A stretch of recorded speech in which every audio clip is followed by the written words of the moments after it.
JBNN keep you informed. I'm Michelle Jones. Before we get into the news, please remember to like, subscribe, leave a comment, and share the news with someone today. Now onto the news. Dodo says never killed him by crash. Lester Coke, the neighbor of the notorious West Kingston Don, Christopher Dodo Coke, who was extradited to the United States, was killed in a crash on Friday. Reports are that the younger Coke, the son of Mark Anthony Coke, otherwise called Jatty, who was killed by unknown assailants in St. Andrew, was turning into Tivoli on a motorcycle when he collided with a taxi. He was pronounced dead at the Kingston Public Hospital. The incident has caused some tension in downtown Kingston, leading to roadblocks being mounted in some areas. The police are on high alert. St. Catherine couple recalls threatening moment taxi slammed into their house. As St. Catherine couple is convinced it was by the grace of God that their 3 daughters made it out alive after a taxi loaded with passengers slammed into their house on Old Harbour Road in St. Catherine. However, while they search for somewhere else to live, they worry about their hospitalized 62-year-old relative, the most severely injured following the incident. The incident occurred about 10 p.m. and at dawn on Friday. A gutted wooden structure, smashed furniture, appliances, clothes, and other debris thrown about were all that was left of the place they called home. Raquel Brown and her spouse Shane Ellis are praising the heavens while searching for answers and help. It was as if their 1-year-old child sensed what was about to happen, Brown reasoned. The child wiggled out of her grandfather's arms and walked into another room. Her sisters, ages 9 and 14, were nearby. They had just been sent to bed by their mother, but luckily were reluctant and moved slowly. Seconds later, chaos ensued. Me stung in my room and me just say the whole place started shake. And me scream out to my baby father and say earthquake. But by the time I look around, it's the car that me see. If me lean over, me couldn't touch it, recounted Brown, noting that her first thought was the safety of her children. That's when she saw the driver exit the motor vehicle and dart past her. Me ask him what happened, and he said, "Mommy, me don't know what going," she said. Same time me hear my 1-year-old baby and me say, "Help me now, come help." And he flash out at me hand and start run. Me did I try run him down, but then I remember me 3 pitney them and me turn back, she noted. She later found them injured. Her father-in-law, Joshua Ellis, 62, however, was pinned under the vehicle as his passengers. 3 women and 2 men reportedly ran from it in fright. The baby was unscathed. The 14-year-old's leg was injured, while their 9-year-old sister suffered a concussion. The girls were released from hospital early Friday morning. However, the elder Ellis is in hospital with a broken leg and broken ribs. It took minutes before onlookers realized he was pinned under the car, and about 9 men hoisted the vehicle off him before he finally rushed for care, said his son Shane. In other chaos, people who turned up to help also started looting the scene. One man walking away with Brown's handbag containing bank and identification cards. The bag was later returned on Friday without the bank cards, she said. No, she has nowhere to sleep, while her children's father contemplates moving his children in with his mom elsewhere.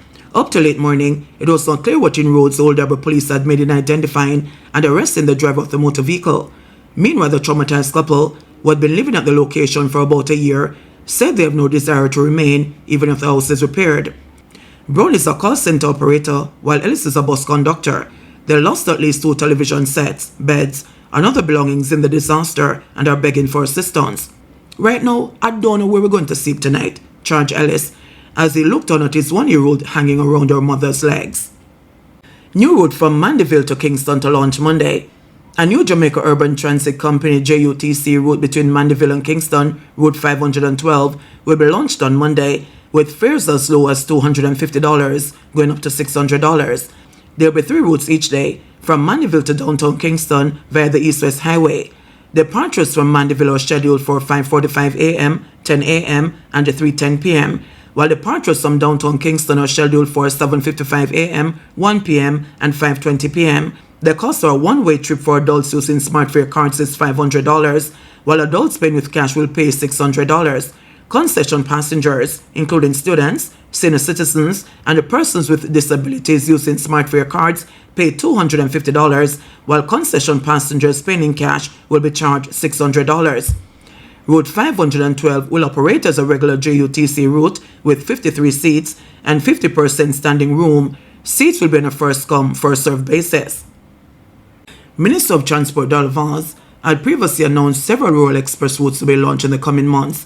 We are proud to be serving the people of Mandeville with a safe, reliable and cost-effective option for long-distance commuting. This new route reflects our dedication to bridging communities, supporting economic activity and delivering service with care. I'm originally from Mandeville. and sometimes I rarely get to visit home because of the cost. But now, with this new route, I can travel more often. It's truly a game changer, said Corporate Communications Manager Chantelly Thompson. As part of the launch, the JUTC team will be stationed at the Cecil Charlton Park from 7 a.m. to 3 p.m. on July 28 to assist commuters with smart fare card top-ups and to facilitate new sign-ups of people getting a JUTC card for the first time. When I was coming up New Street, Desmond, and I turned to come up the Hero Circle, I see some laborites that go down the road, and them say, boss, nobody go up there, no. The man, them a fire up a whole heap of shot. I say, oh. When I come close, I see a police car. I say, boss, be careful. I say, don't worry yourself, man. Let me tell you something. They are so desperate, Desmond, that they are prepared to do anything. But we're not afraid of gunshot. No time at all. Police questioning person of interest over gunfire JLP rally. Investigators attached to the Kingston Central Police are questioning a person of interest in connection with Sunday's controversial shooting incident at a Jamaica Labour Party rally in Central Kingston. Superintendent Burswood Williams, head of the Kingston Central Police, said the man was picked up on Thursday. He said the man is the leader of one of the two groups the police are seeking to question about the shooting. According to Superintendent Williams, investigators are still trying to identify the actual shooter in the incident, which has sparked tension between the two major political parties. West Portland Member of Parliament Darrell Vance triggered controversy when he addressed the meeting and told party supporters that the gunfire heard in the vicinity of the JLP rally was an attempt by the opposition to intimidate them. People's National Party candidate for Central Kingston, retired Senior Superintendent Steve McGregor, strongly dismissed the claim and insisted that the shooting was not politically motivated. He said it involved men who were at the JLP meeting who had a dispute over the sharing of money. Students not performing at grade level no longer advance automatically. Come September, the practice of moving students from one grade level to the next, regardless of academic development, will be discontinued. The announcement was made by Chairman of the Education Transformation Oversight Committee, ETOC, Dr. Adrian Stokes. Students who are not at the requisite level will be placed on a pathway that allows them to remediate the learning challenges they are experiencing. Individual learning plans will be developed for these students to ensure proper targeting of learning challenges. And I talked to the Mrs. Thomas Gill, Chief Education Officer, so often about this because this is such a significant effort being made to curtail some of the significant learning challenges that we're seeing in our primary schools. These students, some of them are placed in what is called the Pathway 3 by the ministry. They require focused attention to correct fundamental issues with literacy and numeracy. Therefore, I'm happy that come this September, students who require academic assistance, as indicated by their Pathway 3 grouping, will do only 6 subjects in grade 7 instead of the multiple subjects some are currently undertaking. These students will be taken through a more targeted program to ensure they are better equipped to pursue a successful secondary school life. It's a very important development. Education Minister Dr. Dana Morris-Dixon said the number of subjects pursued by each student will increase based on their progress. JBNN will keep you informed. Please remember to subscribe, like, share, leave us a comment, and click the notification bell to receive our daily news items.